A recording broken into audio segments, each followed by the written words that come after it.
Hello everyone and welcome back. Today we are talking about my TBR for 2024. 2023 was such a great reading year for me. I had so much fun with my books. I read a lot of great books. I read a lot of iffy books on the side. But this year I'm really focusing on making sure I read the BookTok favorites, the BookTube darlings, all the books that have been suggested by the algorithm, by my favorite booktubers, just because I want to see what all the hype is about. But I also want to be in the know. I want to know why these people love these stories. I want to understand why they get all the hype. That way I can have a better commentary of the state of BookTok and BookTube and where it's going. If you're new here, make sure to leave a like down below, comment any books that you have on your 2024 TBR list, and of course, don't forget to subscribe. So let's get started. So for the year 2024, I have 24 books I'm going to share with you today. They're on my essential TBR list. And to start off that list, we have Lessons in Chemistry by Bonnie Garmis. I'm so excited to read this book because I've heard so many mixed reactions about it that I'm really determined to find out for myself if I really like it. And what I know about this book so far is that it's about this chemist, and she's in the 50s, back when women didn't really have a lot of rights in the workforce. So instead of being taken seriously as a scientist, she goes on a talk show and she teaches women how to cook. And I know there's a talking dog involved, which is very interesting, but I'm not going to question it. Kind of just sounds like a Disney movie to me. Otherwise, I'm really excited to experience it, and I'll let you guys know what I think. Next up on my list, I have a very popular Sarah J. Maas book called Throne of Glass. I know this book is a series. I know that it's about this assassin. I heard she's kind of a Mary Sue, but I'll be the judge of that once I read it.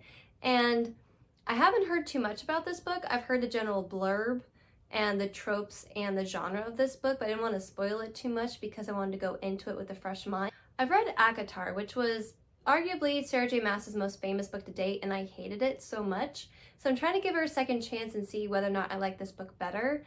But yeah, so my second try at Sarah J. Maas, I kind of want to do this 3 strikes you're out kind of game where I read 3 books by a certain author to see whether or not I want to keep reading their books or avoid them like the plague. So this is going to be my guinea pig into that new passion project of mine, so stay tuned. Next up is Twisted Love by Ana Huang. And I haven't heard too much about this book other than the fact that so many people on BookTok adore it. And I know it's a romance. I'm not sure if it's young adult romance. I know it is a series though I won't be super upset if there's a cliffhanger at the end. But this is one of the books where I haven't spoiled it for myself because it's contemporary romance, and I don't get a lot of luck out of contemporary romance. So I'm trying this thing where I go into it blind and see if that helps, but maybe this is just a sign that maybe I do need to spoil things for myself. But on my list, we have Madeline Miller's Circe. I haven't really spoiled this book for myself, luckily, because I like the idea of Greek mythology retellings. I really like Madeline Miller as a writer. Her writing voice is very nice, very succinct, very prosaic, but I didn't really like Song of Achilles as much as I thought I would. So I'm holding out hope that Circe is a better version of Greek mythology, especially with a female main character. Next up on our list, we have Juniper and Thorns by Ava Reed. And even though I've heard a lot of positive things about this book, I do know there are quite a bit of content warnings, so at least I spoiled myself with those for a bit. I don't like spoiling books too much if I'm interested in them, but I do like knowing any difficult topics going in so that way I'm mentally prepared, because I haven't done that to myself in the past and it didn't leave me in a very good mental space afterwards. But anyway, I haven't spoiled myself too much with this book. But what I can tell is that it's a fairy tale retelling, there's a female main character, and that's all. But sometimes it's good. I don't like knowing everything when I go into a book because I like to keep things as an element of surprise. So hopefully I enjoy this. I hear it is a bit of a darker book, but we'll see. Last year I enjoyed all the very short, depressing, disturbing books, so this sounds like it's right up my alley. Next up we have My Year of Rest and Relaxation by Otessa Moshfegh. And I've heard a lot of mixed reviews about this book. I've heard so many people say they liked it. I've heard so many people say that it's boring, kind of pedantic, kind of bloated in just the way that it slogs along when nothing really happens. But I know that it's going to be a short read. That's what I've heard as well. So I'm hoping that I just breeze right through this one and I'll see how it is. Again, it's good to get your own opinion on books no matter what reviews you hear. Next up, we have The Summer of Broken Rules by K.L. Walthers. I haven't gotten around to reading it because it's contemporary romance, and I've been burned by contemporary romance so much in the past 2 years that I've been reticent to start reading it. I'm finally going to give it a chance this year. The main character goes back to her old summer house, and they're playing this game of Assassin, which is a game I played in high school. So I'm hoping that nostalgia carries me through this book. I hope that it's not like the other romance books that I read last year, especially Every Summer After or Love in Other Words, but we'll see. I'm keeping my expectations low, and I'm hoping that it exceeds those very low expectations. Like, the bar isn't the 7th layer of hell, but still. Next up, we have Gideon the Ninth by Tamsin Moyer, and I'm really excited about this book. I hear that it's about assassins, I hear that it's a thriller, I hear that it's suspenseful, but I'm kind of worried because I feel like I'm holding this book to such high expectations. I've already read a couple of books this month where I held out high hopes that I was going to love them, and then I ended up hating them. So I'm trying to keep my expectations low.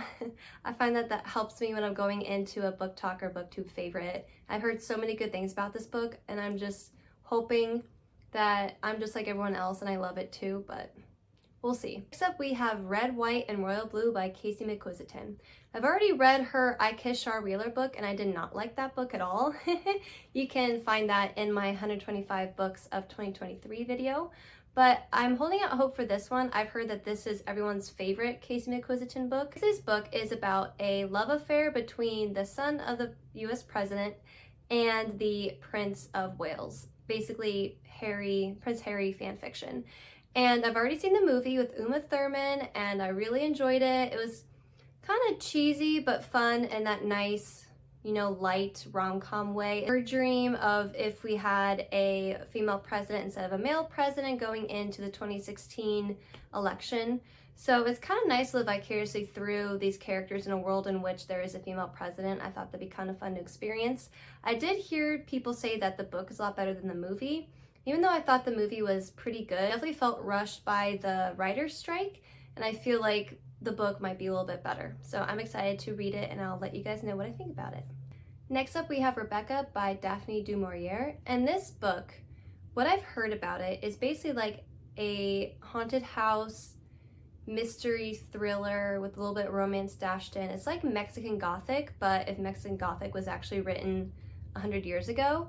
And I'm really excited about this book because I saw there was a movie out with Lily James. I love Lily James as an actress, so I would love to watch that after reading this. Not so sure about Armie Hammer in that movie, but whatever. Moving on.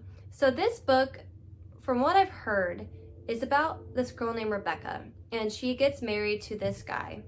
And she goes to the house, and there is like the lingering ghost of the past wife or the ex-wife who died, essentially.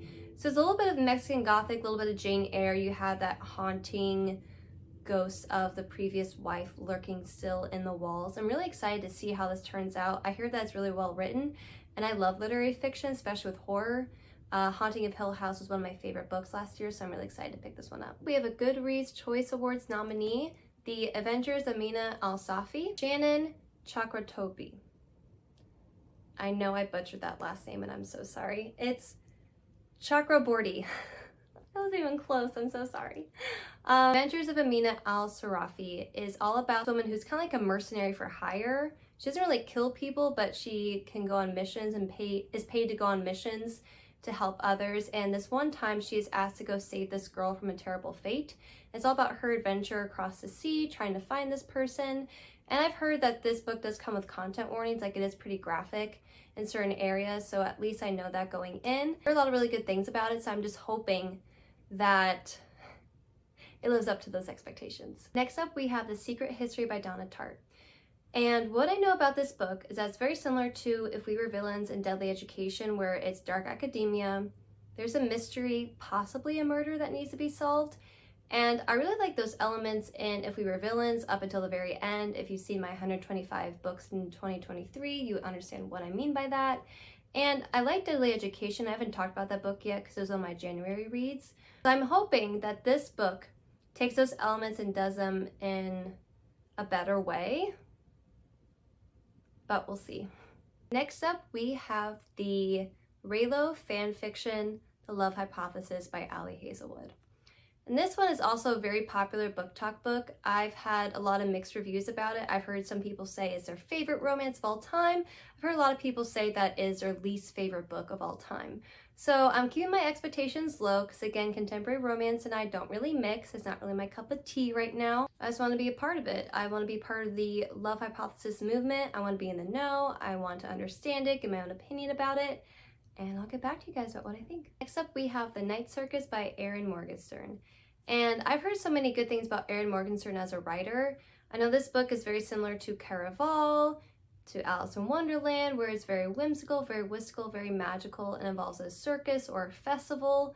And I heard this book is very much vibes only, like nothing really much happens in it, but I'm okay with that. I enjoyed Caraval.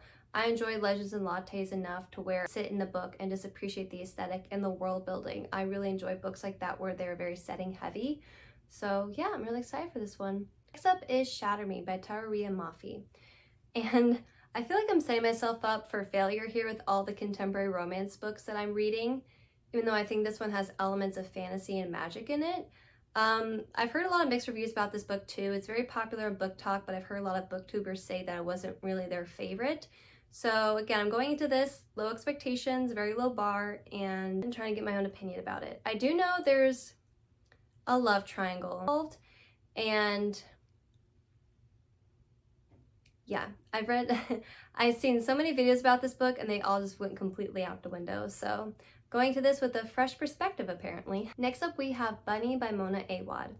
And Bunny, from what I've heard, is a Heathers retelling about this secret society of mean girls who allow this one outsider in, and just the chaos that happens afterwards. I'm really excited to read this book because I've heard a lot of good things about it. It's going to be a nice short read. I enjoy Mean Girls, I enjoy Heathers, so I'm hoping that I get a lot of nostalgia from those movies in here as well. Next up we have Colleen Hoover's Verity. And spoiler alert, I have already spoiled this book for myself. I pretty much know all the ins and out of it. I have listened to podcasts, I've seen BookTube videos about this, so I know this book inside and out. The main character is a writer, so she goes to the house to essentially ghostwrite for the wife who's in a coma and she can't write anymore. And I know that she develops a relationship with the husband. I know everything about this book, but I want to gain a perspective by myself. I will admit that this will be a hate read this year because I did not like Colleen Hoover's other books, Reminders of You or It Ends With Us. And those were hate reads as well, and I see that as a trend happening with Colleen Hoover yet again. But this is another author where I'm doing the 3 strikes you're out, where I'm reading 3 of her books and seeing whether or not I am an avid fan, or again, I avoid her like the plague whenever I see a new book of hers come out. But already I'm leaning towards the avoid her like a plague. Next up we have 7 Days in June by Tia Williams. And this is a historical fiction romance between these 2 Black writers who knew each other when they were children, and then they grew up and they started writing books, and they were actually writing books as love letters to each other, and they reconnect in their adult lives. And I like the idea of the second chance romance, rekindling not only the friendship but the love that you've had before. But I've read a lot of really bad second chance romance books last year, like Love and Other Words, Every Summer After. Well, not bad, I just didn't like them. In my mind they were bad. And romance has not been a very good genre for me in the past couple years, so I'm really hoping that this one gives me a bit of hope. I've heard so many good reviews about this. I haven't heard one bad review about 7 Days in June, so high hopes for this one, and I hope it doesn't fail me. Please don't disappoint me. Next up we have Yellowface by Ana Huang, and this book took the publishing world by storm. It is about a writer whose friend, a very famous author, recently passed away. And she's a failing writer, her career is very stagnant, and so she takes this opportunity to steal her friend's manuscript and basically publish it under her name. And it's all about the publishing industry and critiquing it, and just writers and readers along the way. And I'm really intrigued by the premise of it. I hope that it's a good read as well. The bar is so high, and I'm just worried that if I keep my expectations too high, I'm gonna be disappointed. So next book is another Ana Huang entry, Babel. I have not heard a single negative review about this book. which gives me a lot of hope, but also makes me a little apprehensive. So here the main character is working at this tower named Babel, and he's a linguist, but because of his race, he's not able to ascend to the highest level. I'm really interested in the idea of this book. Again, I hope it lives up to expectations. Next up, we have a book that should be considered BookTok and BookTube royalty, Tomorrow, Tomorrow, and Tomorrow by Gabrielle Zen. And this book has been on my TBR for the past year. I just haven't gone around to it because there's so many other books I was going into. And I've been kind of hesitant the past couple of years to dive fully into the BookTok algorithm, where I read all of these really popular books, because a lot of them I've noticed just aren't exactly my cup of tea. And I want to give this one a chance because I think it's very interesting. It's about two people who fall in love through video games, I think. Anyway, it's like a romance that takes place over a few decades. Like, it's like a long burn romance. And I know there's video games involved. I know one of them has a physical disability where he got into an accident, or there's chronic pain involved. I really am interested in any depictions of disabilities, because representation is important and a lot of times it's not done properly. So I'm really excited to see where Gabrielle Zen takes this story. And even though I don't usually like playing video games, my husband does, so I'm hoping that if I like this book, then I can suggest it to him, because at least he'll enjoy it a little bit more than me. Excuse me, the light just came out from the sun. It is blinding. Anyway, next up on my list is Malibu Rising by Taylor Jenkins Reid. Taylor Jenkins Reid is definitely an author I gravitate towards readily. I love The Seven Husbands of Evelyn Hugo. I liked Daisy Jones and the Six. I didn't love it, but I didn't necessarily like Carrie Soto is Back, and I'm really hoping that Malibu Rising is going to get me back on track with Taylor Jenkins Reid books, because I feel like each one I read, I just compare to Seven Husbands of Evelyn Hugo, and they all just fall short of that bar for me. I do know this is about a family that exists in her world of history biopics. Like, in each of her books, they operate in the same universe where there are allusions to Evelyn Hugo, allusions to Daisy Jones, and to Mick Rooney, I think the artist in this one. He was a character in Daisy Jones and the Six. So I'm really interested to see how those relationships pan out. I know they're going on a family vacation, and I think it's a bit of historical fiction, like it takes place in the past, like not the present day. I might be wrong about that, but we'll see. So last year, I read two of Leigh Bardugo's books. I read Six of Crows and I read Shadow and Bone. And I made the mistake of reading Six of Crows first when I should have read Shadow and Bone first. And I really like Shadow and Bone, and I started watching the series on Netflix before it got canceled. So sad. And I really enjoyed that series more. So even though the obvious choice for me would be to finish out the Six of Crows series, which I still plan on doing, I want to read Crooked Kingdom because it's the end of the duology. I want to at least understand what happens to Kaz Brekker and his ragtag team of thieves, but I'm way more excited to read The Siege of Storm.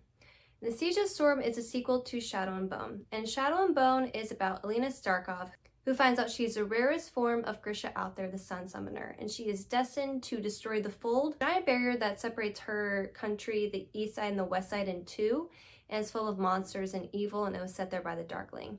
So she's trying to stop the Darkling and his forces, try to destroy the Fold, and essentially bring peace to her world. It's the second book in this series, and it's a trilogy. I'm really excited to see where this one goes, although I did hear that it was a little bit different than the show. So I'm hoping that the book is slightly better. That concludes my 2024 TBR reads for this year. I'm super excited to get started and to read with you guys this year. Make sure to like and comment down below. Let me know what books you're excited to read this year, and don't forget to subscribe. Have a great day.